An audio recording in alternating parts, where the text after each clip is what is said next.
오늘 제목은 창조와 세계관, 그런 제목을 같이 생각해 보려고 합니다. 울려요, 울려. 너무 울려. 요새 그 최고 큰 이슈가 정인이라는 아기가 죽은 건데요. 그 정인이 그 양 부모가 다 한동대 출신이래요. 그리고 그 부부가 아버지가 다 목사님이에요. 그러니까 정인이 양 아버지도 그 부모가 목사님이고 또 그 학대한 그 엄마도 그 목사님인데 특별히 또 우리 교단이에요. 그 보면서 참 마음이 많이 아팠어요. 그런데 기본적으로 하나님을 믿는 사람이 아이를 그렇게 학대할 수 없거든요. 왜냐하면 우리가 창세기를 보지만 모든 사람은 어떻게 창조됐죠? 하나님 형상으로 창조했거든요. 그 사실을 알면 자기도 소중할 뿐만 아니라 모든 생명이 소중한 거죠. 그러니까 가장 기초부터 뭐가 문제가 있었던 게 아닌가, 그런 생각을 해봅니다. 그래서 더더욱 우리가 이 창세기를 잘 알 필요가 있죠. 이제 전체적으로 숲을 한번 보려고 하는데요. 이 성경 전체를 12개의 장으로 그렇게 요약할 수 있다 그래요. 예를 들면 창세기의 4장, 창세기 1장에서 4장, 그 다음에 마지막 요한계시록 18장에서 21장, 요 가운데 하나만 더 들어가면 되거든요. 4장, 뭐가 들어가면 좋을까요? 로마서 1장에서 4장. 요거는 이제 창조와 타락이 어떻게 이루어졌는가를 보여준다면, 그런 타락한 세상을 하나님께서 어떻게 대하시고 예수 그리스도 통해서 어떻게 구원하셨는가, 그리고 이제 마지막에 어떻게 될 것인가를 보여주기 때문에 결국 그 성경 전체를 숲으로 본다면 요 12개의 장으로 우리가 정리할 수 있을 것 같아요. 창세기는 이제 우리가 수요일이니까요, 크게 2파트로 나눠져요. 1파트, 그 다음에 2파트. 그래서 1파트는 1장부터 11장까지 짐작 가시죠? 여기는 12장부터 50장까지. 요거는 인간의 시작이죠. 인간의 시작이 어떻게 됐는가. 요거는 선택된 이제 사람에 대한 역사가 되는 거죠. 아브라함부터 시작돼서. 그래서 이 창세기를 크게 보면 10개의 부분, 또 4개의 부분을 볼 수 있는데, 4개로 본다면 여기 이제 첫 번째 부분이 들어가고 여기에 2번, 3번, 4번이 들어가는 거죠. 이렇게 된 것처럼 그 바벨탑까지 인연의 시작이라면 여기는 아브라함의 후손, 야곱의 후손, 그 다음에 야곱의 아들들 후손의 이야기가 되는 거죠.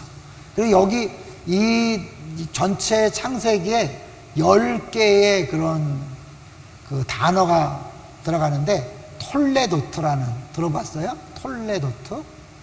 그래서 이게 이제 계보, 그런 뜻인데, 창세기에 물론 단어로는 더 들어가지만 중요한 순간에 이 단어를 쓰므로 10개의 새로운 국면이 진행됨을 볼 수 있어요. 그걸 잠깐 같이 나눠볼게요. 제일 먼저 나오는 게 창세기 2장 4절이에요. 우리가 보통 족보라 그러는데 2장 4절은 족보가 아니잖아요. 근데 거기에도 똑같이 족보에 대한 단어가 쓰여요. 계속 울립니다. 울려. 2장 4절을 한번 볼까요? 2장 4절 시작. 이것이 천지가 창조될 때에 하늘과 땅의 내력이니 여호와 하나님이 땅과 하늘을 만드시던 날에. 요 내력이라는 단어가 족보로, 쉬운 얘기로 아담의 계보, 노아의 족보, 이것과 연관이 똑같은 단어예요. 그래서 5장 1절로 가볼까요? 5장 1절. 5장 1절 같이 읽어보죠. 시작. 이것은 아담의 계보를 적은 책이니라. 하나님이 사람을 창조하실 때에 사람의 모양대로 지으시되. 요 계보, 계보라는 것이 지금 내력과 같은 원어는 똑같아요. 그리고 이제 그 다음에 6장 9절이죠. 6장 9절. 6장 9절. 6장 9절 시작. 이것이 노아의 족보니라. 노아는 의인이요 당대의 완전한 자라. 그는 하나님과 동행하였으며. 그러니까 결국 2장 4절에서 천지 창조에 대한 그 얘기를 딱 하고 5장 1절에 아담의 족보, 그 다음에 6장 9절에 노아의 족보, 그 다음에 10장 1절로 가보세요. 10장 1절. 관심 있으면 적어 놓으시고 그냥 이렇게 동그라미만 쳐놔도 아시겠죠. 10장 1절 시작. 노아의 아들 셈과 함과 야벳의 족보는 이러하니라. 홍수의 그들이 아들들을 낳았으니. 그러니까 이제 그 노아의 족보를 쭉 얘기한 다음에 노아의 세 아들 족보를 쭉 얘기하면서 또 새로운 역사가 시작되는 걸 보는 거죠. 그 다음에 이제 무슨 족보가 나올까요? 셈의 족보. 그러니까 노아의 세 아들 중에 아브라함이 셈의 후손이니까 셈의 족보가 나오겠죠. 11장 10절로 가보세요. 11장 10절. 11장 10절 시작. 셈의 족보는 이러하니라. 셈은 100세 곧 홍수 2년에 아르박삿을 낳았고. 그러니까 아담, 노아, 그 다음에 셈함, 야벳에서 이제 셈의 족보. 그 다음에 이제 11장 10절 했죠. 그 다음에 결정적일 게 이제 11장 27절. 11장 27절이 나오죠. 시작. 데라의 족보는 이러하니라. 데라는 아브라함과 나홀과 하론을 낳고 하란은 롯을 낳았으며. 데라가 왜 중요하죠? 아브라함이 데라의 후손이니까. 그래서 결국 이제 12장에 아브라함부터 시작되는 선택된 그런 후손들 이야기 나오죠. 왜냐하면 여기서 결국은 누가 나오는 거예요? 유다의 자손으로 예수 그리스도가 나오거든요. 유다는 야곱의 넷째 아들이지만 첫째, 둘째, 셋째가 장자의 명분을 잃어버리죠. 큰아들은 또 아버지의 침상을 더럽혔고 둘째, 셋째는 아버지의 마음을 아프게 했잖아요. 세겜성에서. 그래서 결국 넷째인 유다에게 장자권이 돌아가고 유다 지파에서 예수가 올 것을 창세기에서 이미 얘기하죠.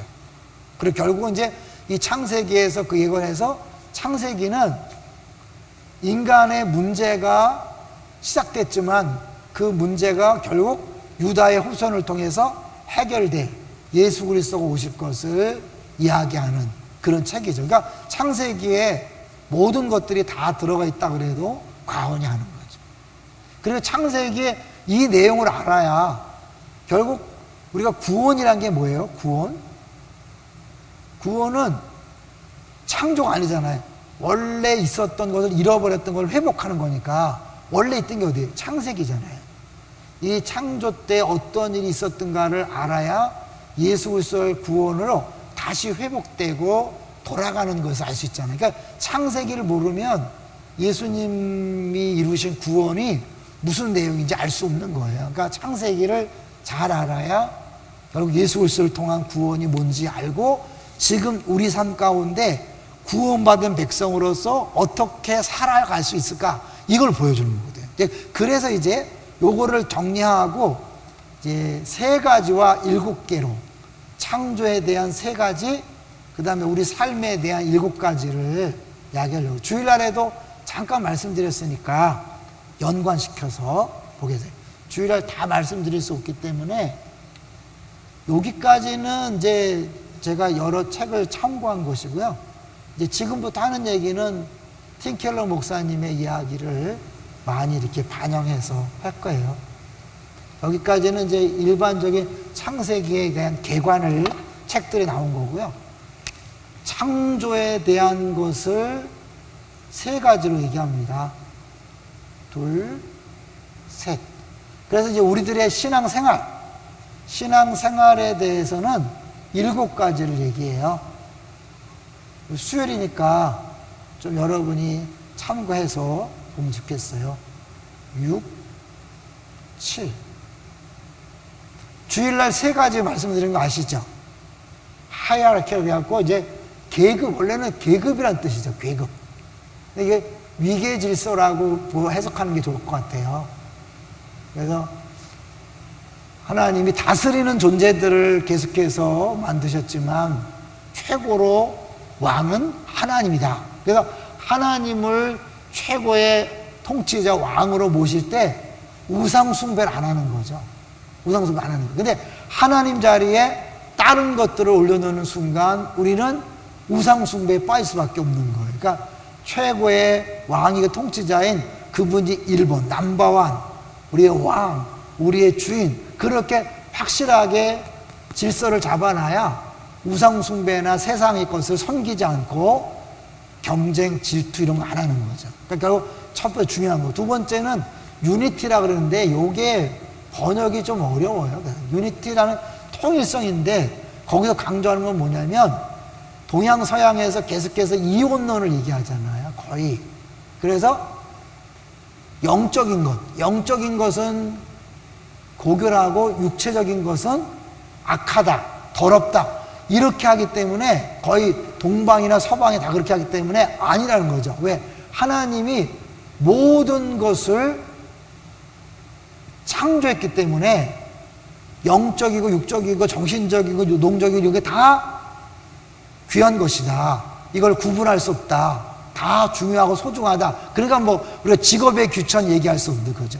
이걸 알 때 우리가 이제 일과 영성이 확실해지는 거잖아요. 블루 칼라, 화이트 칼라를 나누지 않고 모든 일이 다 똑같이 귀한 거죠. 그런데 알게 모르게 우리 안에는 어떻게 해요?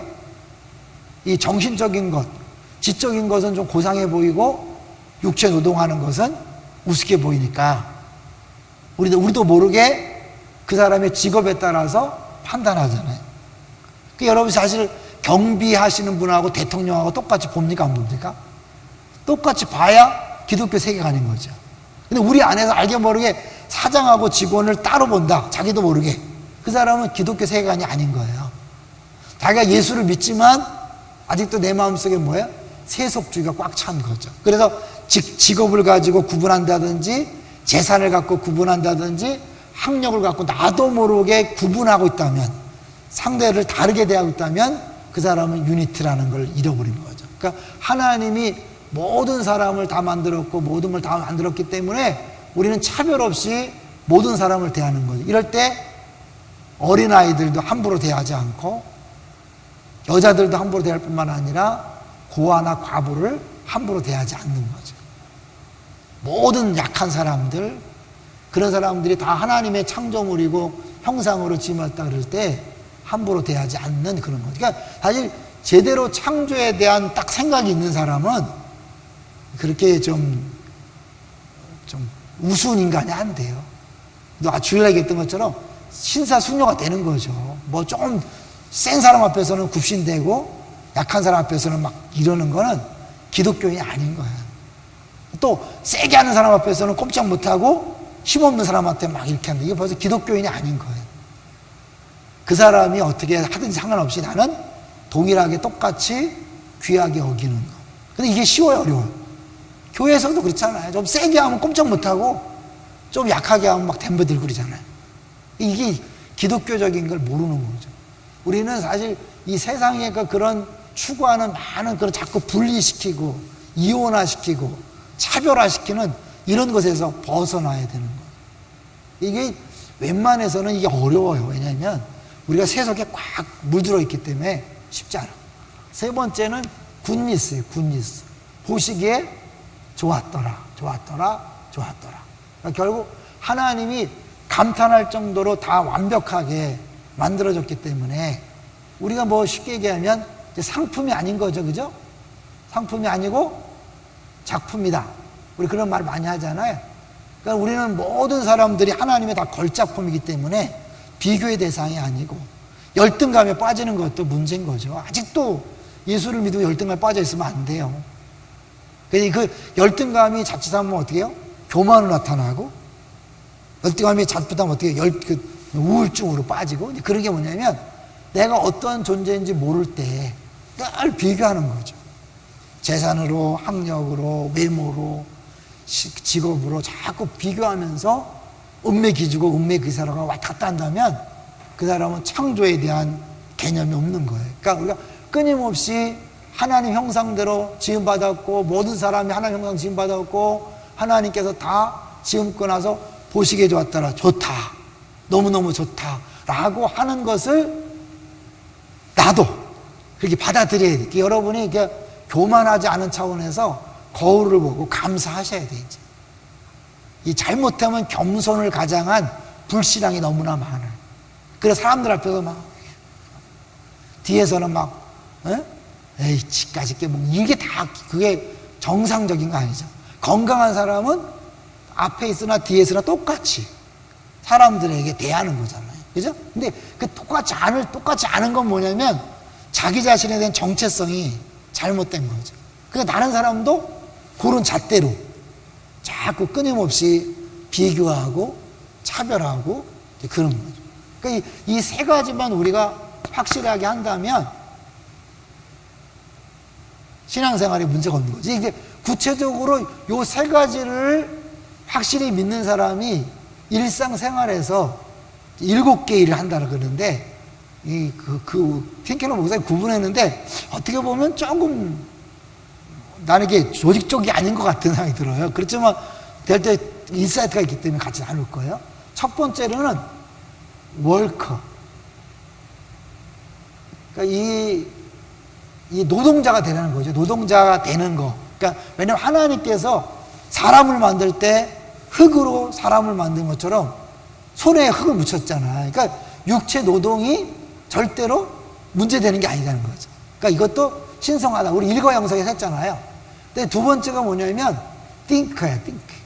T-H-A-N-K. 생각하는 사람. 그러니까 육체 노동도 기쁨으로 해야 되고 정신적인 일들도 기쁨한다는 거죠. 왜냐하면 그래야 무슨 뭐 수학이나 과학을 통해서 하나님 만들어 놓은 그런 신비한 원리들을 찾아낼 수 있는 거니까. 그러니까 우리가 이것도 뭐냐면 그냥 막 육체 노동을 막 우습게 여기고 막 부끄러워하고 무슨 학교에서 교수만 더 인정하고 이 자체가 나도 모르게 창조에 대한 개념이 없는 거잖아요. 여러분이 자꾸 자유하시기를 주의 이름으로 축원합니다. 우리 끊임없이 이 죄성이 있기 때문에 육체 노동자와 정신 노동자를 볼 때 똑같이 안 보는 경향이 있어요. 똑같이 보셔요. 세 번째는 마이너예요. 마이는 항상 그런 뜻이잖아요. 그러니까 그래서 이 채굴, 하나님께서 공간 안에 분리해 놓고 이렇게 1일, 2일, 3일은 분리를 통해서 공간을 만들고, 그죠? 4일, 5일, 6일은 여기 채우는 일을 하시잖아요. 형성, 채움. 그러니까 여기 하나님께서 끊임없이 채워놓으셨기 때문에 우리는 그 채워놓으신 것들을 끄집어내서 개발할 필요가 있는 거죠. 그러니까 이거는 이제 은사를 통해서 끊임없이 잠재력들을 끄집어내는 그런 일들을 해야 된다. 네 번째는 리빌더. 그러니까 참 이 사고 구조가요 다른 것 같아요. 너무 뛰어나. 다 따라갈 수가 없어요. 그러니까 이제 이거는 뭐냐면 모든 사람을 하나님께서 고아와 과부, 여자, 남자 모든 영역을 하나님께서 다 만들었기 때문에 모든 분야, 모든 영역에 기독교인들이 들어가서 역할을 해줘야 되는 거죠. 그러니까 모든 사람 쉽게 해서 행복하게 살 수 있도록 우리가 시스템을 구축하는 그런 일들을 해야 된다는 거예요. 그러니까 이런 네 개는 웬만한 신학자나 목사님들이 찾아낼 수 없는 것 같아요. 그러니까 이게 보통 그런 거 아닌 것 같아요. 저는 이제 요 네 개보다도 요 세 개, 주일날도 얘기했지만 요 세 개는 우리가 반드시 알아야 되겠다. 다섯 번째는 릴렉스. 여섯 번째 엔조이. 그 다음에 일곱 번째가 레스트. 생수에 강에서 그랬죠? 생수에 가면 모토가 그잖아요. 릴렉스 앤 엔조이 하라. 그죠? 그러니까 우리가 긴장을 풀고 마음껏 즐기라는 거예요. 왜냐면 하나님께서 왕으로 다 통치하기 때문에 하나님의 통제 안에 들어가지 않은 게 없다. 그러니까 하나님이 다 알아서 하는데 내가 막 긴장하고 쩔쩔매고 그럴 필요가 없다는 거예요. 근데 우리는 내가 막 요렇게 돼야 되는데 우리 애들도 요렇게 돼야 되고 얘들이 요런 중학교 갔다 고등학교 갔다 대학교 가야 되고 또 이런 나이로 결혼하고 이런 취직을 해야 되고 이런 게 뭐냐면 결국 내가 다 그런 것들을 책임진다고 생각하다 보니까 늘 긴장하는 거죠. 뭐 바로 초지동산 교회에 이제 뭐 적용한다면 이렇게 생각하는 게 있잖아요. 요만큼 돼야 되고 최소한 인원은 요 정도가 모여야 되고 재정은 이만큼 있어야 되고 알게 모르게 이제 그게 끊임없는 싸움이잖아요. 근데 꼭 그래야 되는 거예요? 아니죠. 하나님께서 모든 영역을 다스리시고 모든 시작과 과정과 마침이 되시기 때문에 그걸 안다면 우리는 어떻게 해요? 내가 원하는 대로 안 되는 것에 두려울 게 없는 거죠. 근데 우리는 내가 정해놓은 기준이 항상 있잖아요. 그래서 이 기준에 못 미칠 때 내 통제의 우상이 발동하는 거죠. 그래서 꼭 내가 원하는 수준과 원하는 만큼이 돼야 돼. 그렇게 안 보면 불안해. 이게 우상이잖아요. 통제에 대한 우상, 권력에 대한 우상이 다 여기 들어가는 거죠. 그래서 하나님은 끊임없이 내가 원하는 대로 내 뜻대로 돼야 돼. 근데 성경은 끊임없이 어떻게 해요? 내 뜻이 아니라 누구죠? 아버지의 뜻이잖아요. 하나님 아버지의 뜻. 이게 신앙생활이잖아요. 끊임없이 나는 자녀를 키우고 직장 생활하고 사업하고 심지어 교회 봉사하고 목회를 하면서도 끊임없이 내 뜻이 내 뜻. 그런데 성경은 끊임없이 네 뜻이 아니라 하나님 아버지의 뜻이다. 그럼 내가 열심히 안 해도 열심히 안 해도 아버지의 뜻은 이루어집니다. 그러니까 아무것도 하지 말라는 게 아니에요. 릴렉스하고 내가 긴장을 풀었을 때 내 역량을 마음껏 발휘하는 거예요. 성공해야 되는데 실수하면 안 되는데 잘해야 되는데 이렇게 긴장하면 어떻게 해요? 자기 실력 발휘를 못해요. 그리고 하고 나서도 어떻게 해요? 아 그때 이렇게 했어야 되는데 갖고 계속 그 결과에 매여갖고 그 다음에 그 결과 때문에 다음번 시도할 때 그 실수가 생각나는 거죠. 그래서 이번에 더 잘하려고 하다가 더 망치는 경우가 많아요. 그리고 이제 그것을 책임을 안 지려고 하니까 어떻게 해요? 누군가 책임 전가를 시켜야 돼요. 이건 누구 때문이야? 이건 무엇 때문이야? 내가 끊임없이 그 결과를 책임지려고 할 때 염려와 불안 때문에 초조하기 때문에 실력 발휘를 못하고 반드시 끝나고 나서는 누군가 책임자를 찾아내서 정지하는 일을 하는 거예요. 이해되시죠? 근데 이게 처음부터 중간 마지막까지 하나님께서 다 하신다라는 사실을 알고 하면 할 때도 긴장하지 않고 하고 나서도 결과에 좌우되지 않는 거죠. 이해되시죠? 어떤 게 행복해요? 우리는 끊임없이 하기 전에 막 불안하고 염려해서 잘해야 될 텐데 그러니까 그것 때문에 중간에 분명히 실수하죠. 긴장하니까. 그리고 끝나고 나서 막 그것 때문에 또 한탄하는 거야. 그러니까 처음부터 마지막까지 기쁨이 없는 거죠. 요 릴렉스 했을 때 엔조이가 되는 거죠. 하나님께서 다 보시기에 좋았더라. 완벽하게 하나님이 다 만들어놨기 때문에 우리는 내 마음에 들든 안 들든 간에 모든 사람, 모든 상황, 모든 조건을 하나님이 가장 아름답게 적당하게 만들고 배치했으니까 감사하면서 즐기는 거죠. 이해되세요? 이게 창조를 믿을 때 가능한 거예요. 하나님께서 내 마음에 드는 게 아니라 하나님 보시기에 좋았더라. 모든 사람을 다 좋았더라. 상황들을 다 좋았더라. 그러니까 그분이 알아서 배치하고 알아서 섞어놓고 알아서 세팅해놨기 때문에 내 마음에 안 들어도 그 승질 내고 막 하다 보면 어떻게 해요?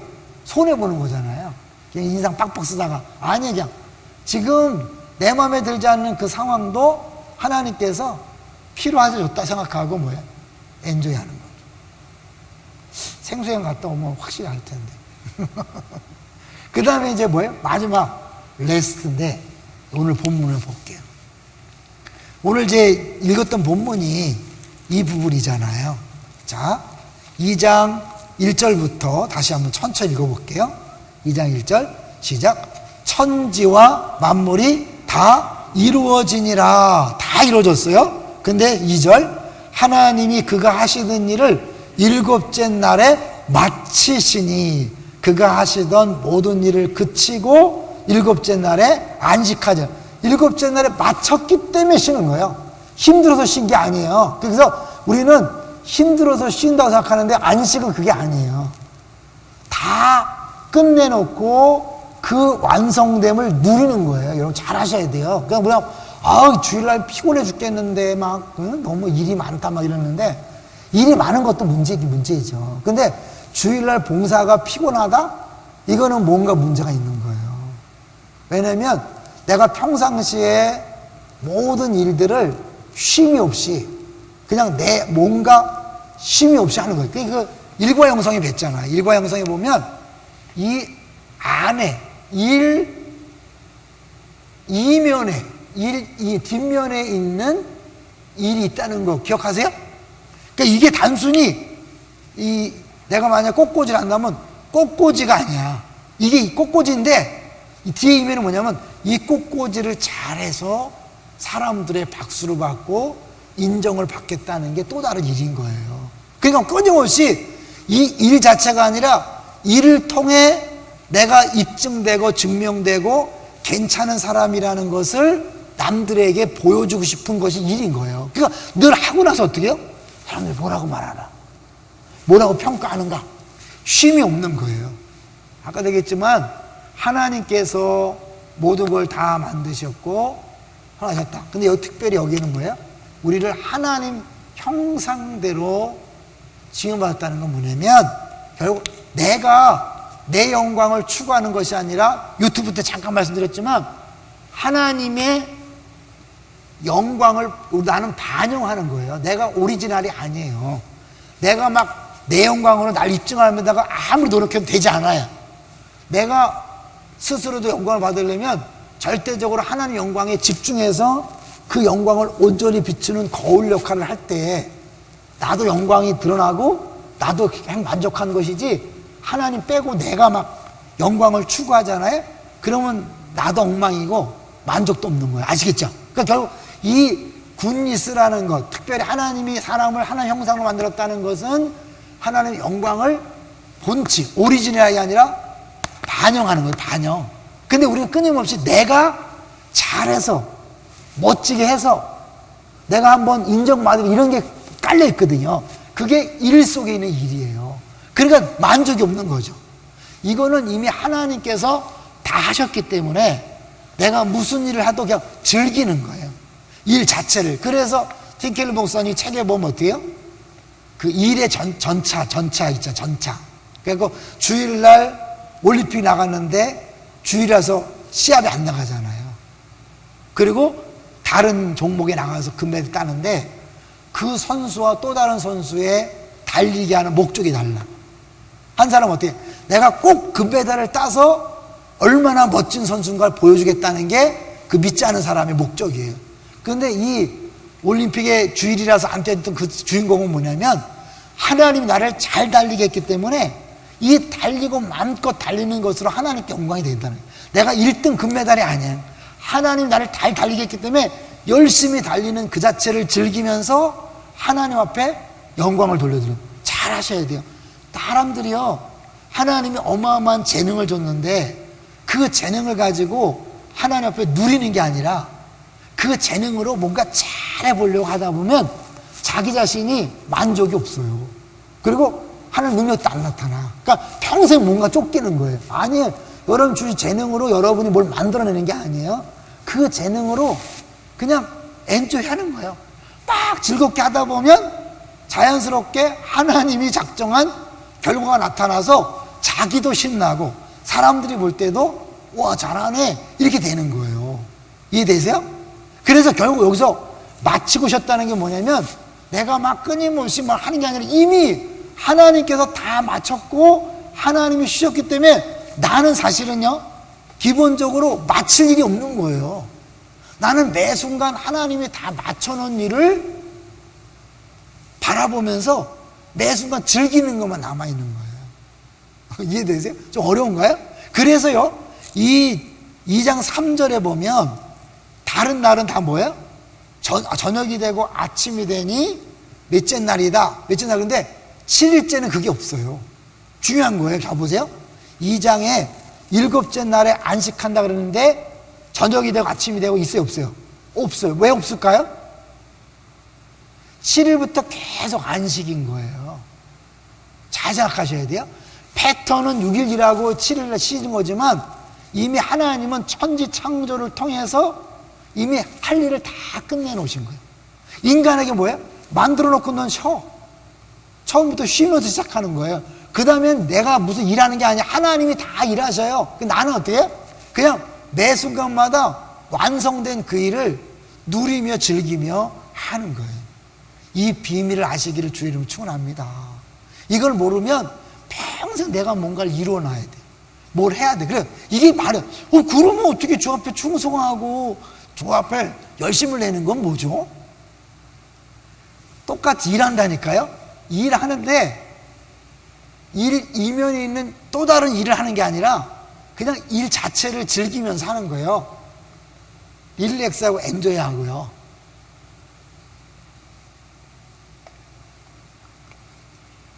목사가 이제 설교를 준비하고 진행할 때요, 왜 부담이 없어요?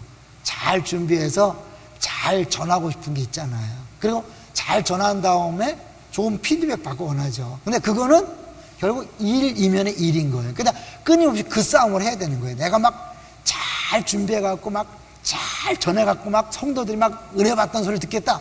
이게 일 이면의 일인 거예요. 거기서 자유하고 나는 내게 주어진 시간 동안 최선을 다해서 연구하고 묵상하고 기도하면서 설교 준비를 하는 거예요. 안 하는 게 아니에요. 똑같이 하는데 막 잘해야 되는데 잘못하면 못하는데 이런데 에너지를 안 뺏기고 내게 있는 주어진 시간을 그냥 기쁨으로 즐거움으로 그 시간에 연구하고 묵상하고 기도하면서 하는 거예요. 똑같이 하는 거예요. 근데 한쪽에서 막 잘해야 되는데 이거 하고 하나님께서 주신 일을 감사하는 거 똑같아 달라요? 어마어마하게 달라요. 늘 얘기하지만 찬양 인도자나 앞에서 봉사하는 사람들이나 다 저 일 뒤에 일 때문에 힘든 거예요. 늘 피곤해. 늘 지쳐있어. 그리고 자기가 못했다는 소리를 듣지 않으려고 어떻게 해? 이건 누구 때문에 내가 시간을 못 뺀 것이고 누구 때문에 사람이 없어서 그런 것이고 누구 때문에 상황이 안 좋아서 그런 것이고 왜 끊임없이 어떻게 해요? 자기의 그 불만족을 핑계 삼아서 자꾸 공격을 하는 거예요. 아니에요 여러분, 그게 아니에요. 그것 때문이 아닌 거예요. 하나님이 그 시간을 안 주고 그 사람 안 준 건 내가 그만큼만 하면 되는 거예요. 그만큼만 하면 되는데 내가 생각해 뭐예요? 잘해야 된다는 이 누구예요? 왜 잘해야 돼요? 뭐 때문에 잘해야 돼요? 자기 영광이죠. 자기 입증인 거예요. 자기 만족인 거예요. 이거는 처음에 이제 하나님을 최고 왕으로 모신 게 아니라 자기가 왕 돼갖고 내가 해보려고 하는 거예요. 이게 철저하게 돼야 되는 거예요. 하나님이 나의 왕이고 그분이 다 통치하고 다스리니까 나는 내 역할만 하면 된다. 그러면 되는 거예요. 최선을 다하는 거, 무지 최선을 다해야 돼요. 여러분 대충 하면 안 돼요. 연구 열심히 해야 되고 기도해야 되고 잘 준비해야 돼요. 그런데 쓸데없는 에너지를 빼앗기지 않고 과정 중에도 즐기면서 하고 끝나고 나서도 결과에 대해서 괜히 막 잘할 걸 막 괜히 그랬다 막 이러면서 이렇게 하지 않고 감사로 끝내고 여기까지 하셨습니다 라고 하고 또 다음 걸 준비해야 돼요. 근데 그렇지 않으면 잘 생각해봐요 여러분. 이 결과에 쩌는 사람은 또 다른 걸 준비해야 되는데 그 시간 동안 계속해서 그때 내가 왜 그렇게 했지? 그 말을 왜 했을까? 그 행동을 왜 했을까? 이 생각하다가 어떻게 해요? 시간을 다 뺏긴다니까요. 잠 못 자갖고 어떻게 해? 에너지 빼앗겨서 힘 못 써. 여러분 우리 모습 아니에요? 그거 아니에요. 거기서 벗어나는 거예요. 자유케 되는 거예요. 끊임없는 우리 이 싸움을 하는 거예요. 저에게도 이 싸움이 없겠어요. 끊임없이 있죠. 그거예요. 이제 처음에 창조가 뭔지, 그래서 구원이 뭔지를 보여야 돼요. 결국 예수님께서 십자가상에서 뭐예요? 다 이루었다. 우리가 할 일이 있어요, 없어요? 구원을 위해서 우리가 할 수 있는 게 없어요. 창조도 하나님이 다 하신 거고요. 구원도 예수님이 다 이루었다고 하셨어요. 우리는 그것을 날마다 바라보면서 아, 주님이 다 이루셨으니까 이제 나는 뭐예요? 내가 할 일 없고 쉬는 일만 있구나. 또 계속 얘기했지만 젖된 아이, 그것을 여러분이 경험적으로 하셨으면 좋겠어요. 늘 뭔가 쫓겨서 뭘 구하는 게 아니라 엄마 품에 앉아서 알아서 해주겠지. 그 손자를 생각하면서 더 마음이 아팠어요. 그 애가 그 사랑을 받고 막 그래야 되는데 아무리 생각해도 정말 답답하고 화가 나는 일이, 그 애를 그렇게 사랑해줘야 될 애를 그냥 그렇게 아무리 생각해도 그냥 전 잠이 안 올 정도로 화가 나는 그런 일이었어요. 자, 이제 그 다음에 3절을 읽고 정리하죠.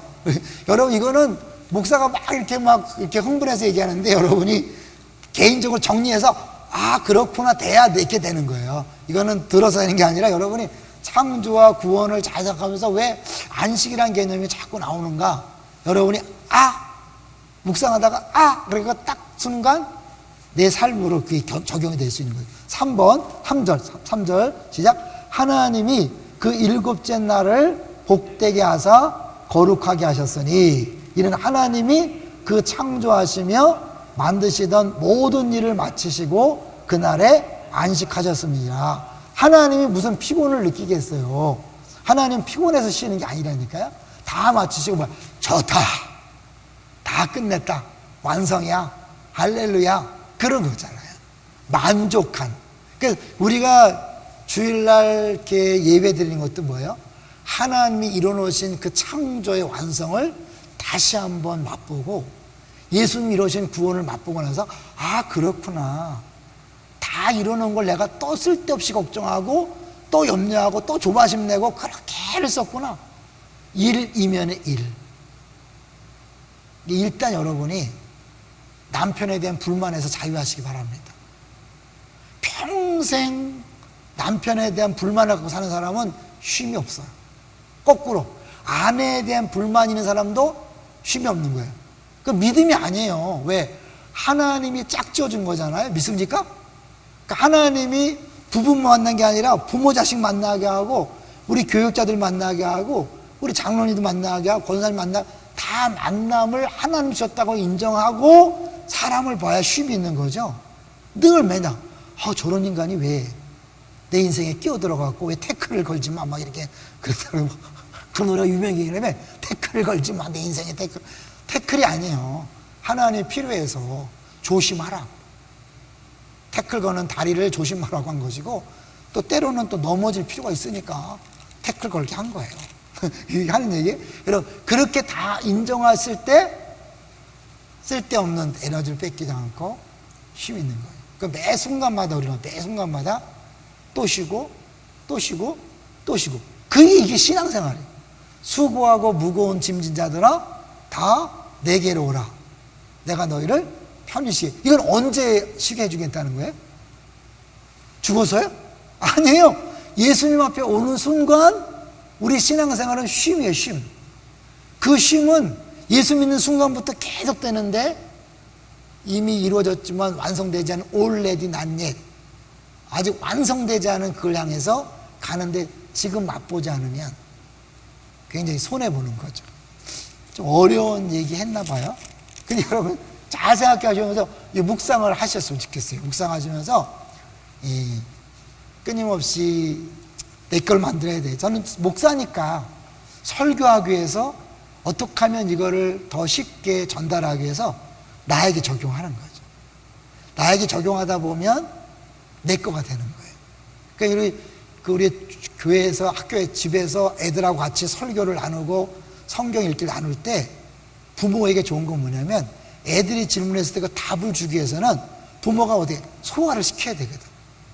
그럼 웬만큼은 안 되잖아요. 또 묵상하고 안 되면 교육자한테 물어보고 홈피 찾아보고, 그래 내가 말씀이 이해가 되고 묵상이 되고 소화가 돼야 이야기가 있었기 때문에 그 가정에서의 모임을 여러분이 꾸준히 잘하면 부모들은 그냥 수지 맞는 거예요. 제대로 신앙생활을 할 수 있는 거고, 또 그런 환경에서 자란 아이들은 또 멋진 믿음의 사람이 되겠죠. 왜냐하면 우리 때는 그런 게 없었는데 어릴 때부터 말씀 안에서 대화하고 나누는 가정에서 자란다. 성경을 보는 눈이 달라지겠죠. 신앙생활의 차원이 달라지겠죠. 그럼 이렇게 이야기하는 이 쉼을 지금 우리 여러분이 아는 것 같기도 하고 모르는 것 같기도 하는 그런 표정을 짓는데, 이제 우리 자녀들 때는 얼마든지 그걸 쉬면서 마음껏 일할 수 있는 그런 주인공 될 수 있다고 믿습니다. 같이 우리 기도하죠.